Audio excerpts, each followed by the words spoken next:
देश भर में 18 वर्ष से अधिक आयु वर्ग के लिए सरकारी केंद्रों में निःशुल्क कोविड टीकाकरण अभियान जारी है।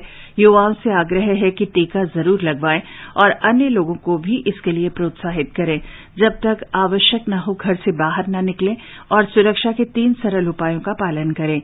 मास्क लगाएं, 2 गज की सुरक्षित दूरी बनाए रखें, हाथ और चेहरा साफ रखें। कोविड संबंधी जानकारी और मार्गदर्शन के लिए राष्ट्रीय हेल्पलाइन नंबर 011-2397-8046 और 1075 पर संपर्क करें। और अब समाचार। दुनिया में खेलों के सबसे बड़े महाकुंभ ओलंपिक का उद्घाटन कल जापान की राजधानी टोक्यो में आतिशबाजी और विभिन्न रंगारंग आयोजनों के साथ हुआ। उद्घाटन समारोह के दौरान ड्रोन शो का आयोजन किया गया। 1824 ड्रोन की सहायता से आसमान में पृथ्वी की आकृति बनाई गई। भारत की ओर से 6 बार की विश्व चैंपियन मुक्केबाज MC मैरीकॉम और पुरुष हॉकी टीम के कप्तान मनप्रीत सिंह ने टोक्यो स्थित जापान के नेशनल स्टेडियम में भारतीय दल की अगुवाई की।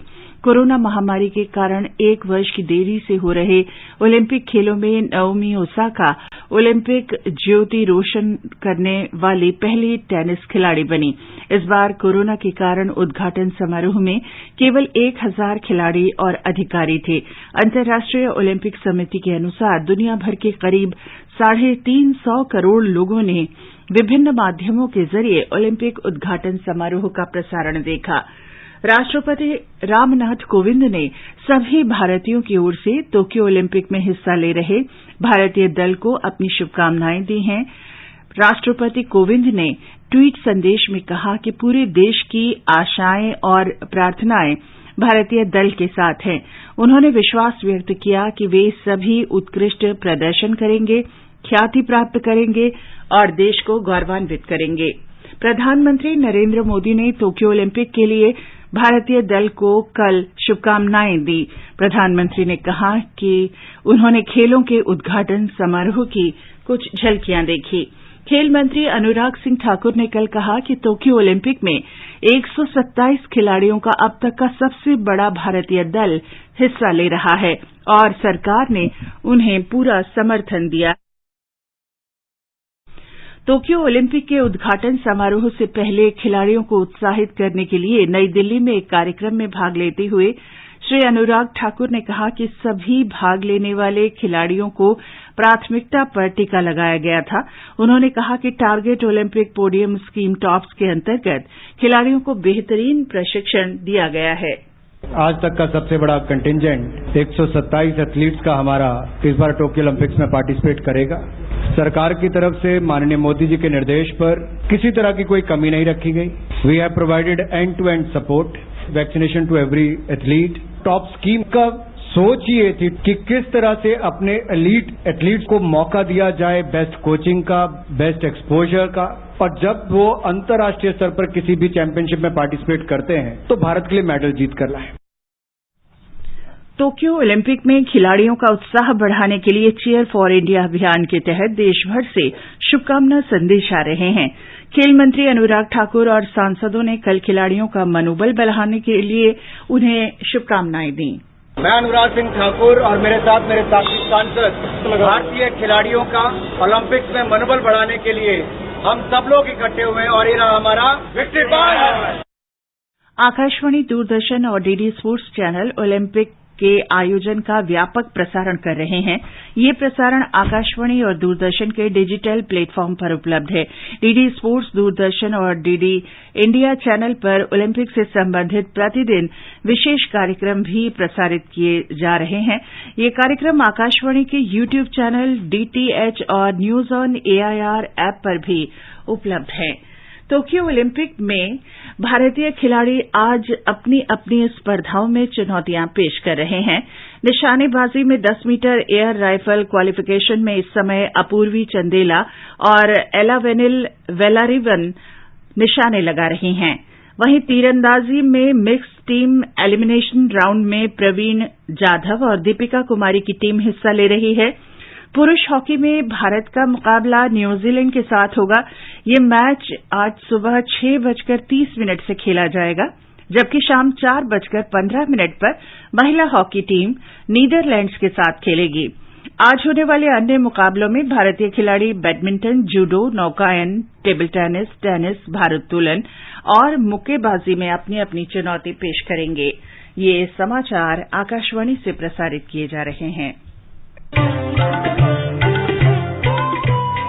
कोविड-19 से बचाव के आसान उपाय। मास्क लगाएं, 2 गज की सुरक्षित दूरी बनाए रखें, बार-बार हाथ धोएं, चेहरा साफ रखें और टीका जरूर लगवाएं। देश के विदेशी मुद्रा भंडार में 16 जुलाई को समाप्त हुए सप्ताह के दौरान 83 करोड़ 50 लाख डॉलर की वृद्धि हुई और अब ये 612 अरब 73 करोड़ डॉलर हो गया है। रिजर्व बैंक की प्रेस विज्ञप्ति के अनुसार विदेशी मुद्रा परिसंपत्तियों में 46 करोड़ 30 लाख डॉलर की बढ़ोतरी हुई और ये 568 अरब 74 करोड़ 80 लाख डॉलर हो गया है। अंतर्राष्ट्रीय मुद्रा कोष से देश के विशेष आहरण अधिकार में 10 लाख डॉलर की वृद्धि हुई है और ये 1 अरब 54 करोड़ 80 लाख डॉलर हो गया है। प्रधानमंत्री नरेंद्र मोदी आज सुबह 8:30 बजे आषाढ़ पूर्णिमा धम्म चक्र दिवस पर संदेश साझा करेंगे। श्री मोदी ने एक ट्वीट के जरिए ये जानकारी दी है। राष्ट्रपति रामनाथ कोविंद ने केरल की सबसे वयोवृद्ध शिक्षार्थी भागीरथी अम्मा के निधन पर दुख व्यक्त किया है।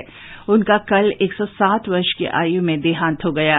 भागीरथी अम्मा ने 2 वर्ष पहले 105 वर्ष की उम्र में साक्षरता परीक्षा उत्तीर्ण की थी। भागीरथी अम्मा को पिछले वर्ष अंतर्राष्ट्रीय महिला दिवस के अवसर पर नारी शक्ति पुरस्कार से सम्मानित किया गया था। प्रधानमंत्री नरेंद्र मोदी ने भागीरथी अम्मा के निधन पर शोक व्यक्त किया है। श्री मोदी ने एक ट्वीट में कहा कि उनमें हमेशा नई चीजों के प्रति कौतूहल रहा और उनके जीवन से बहुत कुछ सीखा जा सकता है। प्रधानमंत्री ने आकाशवाणी से प्रसारित मन की बात कार्यक्रम का एक अंश भी साझा किया, जिसमें उन्होंने भागीरथी अम्मा से बातचीत की थी। पर्यावरण मंत्री भूपेंद्र यादव ने कहा है कि मौजूदा दशक में जलवायु परिवर्तन से निपटने के लिए सभी देशों को तुरंत समेकित रूप से काम करने की आवश्यकता है। उन्होंने कहा कि ग्रीन हाउस गैस उत्सर्जन में कटौती करनी होगी और पेरिस समझौते का पालन करना होगा। श्री भूपेंद्र यादव ने जलवायु परिवर्तन पर G20 जलवायु शिखर सम्मेलन के अलग अलग सत्रों में कहा कि भारत पेरिस समझौते के अनुसार जलवायु परिवर्तन रोकने के अपने वायदे पूरा करने की दिशा में तेजी से आगे बढ़ रहा है। महाराष्ट्र के मुख्यमंत्री उद्धव ठाकरे ने राज्य में भारी वर्षा से भूस्खलन में मारे गए लोगों के परिजनों को 5-5 लाख रुपए की आर्थिक सहायता देने की घोषणा की है। इन घटनाओं में घायल हुए सभी लोगों के इलाज का खर्च भी राज्य सरकार वहन करेगी। इस बीच सेना ने रत्नागिरी, कोल्हापुर और सांगली में 15 राहत और बचाव दल तैनात कर ऑपरेशन वर्षा शुरू किया है। राहत और सहायता के लिए भारतीय तटरक्षक बल और भारतीय वायुसेना की टीमों को भी लगाया गया है। प्रधानमंत्री नरेंद्र मोदी ने महाराष्ट्र में बारिश के कारण चट्टानें खिसकने से लोगों की मृत्यु पर दुख व्यक्त किया है। प्रधानमंत्री राष्ट्रीय राहत कोष से भूस्खलन में मारे गए लोगों के आश्रितों को 2-2 लाख रुपए की अनुग्रह राशि देने की घोषणा की है। मुंबई की एक अदालत ने कथित रूप से अश्लील फिल्में बनाने और जारी करने के आरोप में व्यापारी राज कुंद्रा की पुलिस हिरासत 27 जुलाई तक बढ़ा दी है। इस बीच राज कुंद्रा ने अपनी गिरफ्तारी के खिलाफ बंबई उच्च न्यायालय में याचिका दायर की है। सरकार ने कहा है कि राष्ट्रीय पात्रता सह प्रवेश परीक्षा नीट और अन्य साझा प्रवेश परीक्षाएं निरस्त करने की कोई योजना नहीं है। लोकसभा में एक लिखित उत्तर में स्वास्थ्य राज्य मंत्री भारती प्रवीण प्रवार ने कहा कि नीट पोस्ट ग्रेजुएट परीक्षा 11 सितंबर को और नीट अंडर ग्रेजुएट परीक्षा 12 सितंबर को होगी। भारत कल कोलंबो में तीसरे और अंतिम एकदिवसीय अंतर्राष्ट्रीय मैच में श्रीलंका से 3 विकेट से हार गया, लेकिन श्रृंखला 2-1 से जीत ली। इसके साथ ही ये समाचार बुलेटिन समाप्त हुआ। This is All India Radio, the news read by Subhadra.